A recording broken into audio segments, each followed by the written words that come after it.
പുതിയ വീടൊക്കെ എങ്ങനെയുണ്ടമ്മേ? വീടൊക്കെ കൊള്ളാം, പക്ഷെ വീടായ ഒരു തുളസിച്ചെടി വേണം.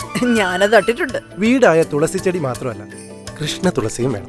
ദാ, ആഹാ, ഈ പകർച്ചവ്യാധികളുടെ കാലത്ത് കുടുംബത്തിന്റെ കരുതലായി കൃഷ്ണ തുളസി കഫ് സിറപ്പ് ഒരു ഒരു വീട്ടിൽ എപ്പോഴും വേണം. അപ്പൊ മുത്തശ്ശി പറഞ്ഞൊന്നും നീ മറന്നിട്ടില്ല. തലമുറകൾ കൈമാറിയ ആയുർവേദത്തിന്റെ യഥാർത്ഥ ശക്തി കൃഷ്ണ തുളസി കഫ് സിറപ്പ്.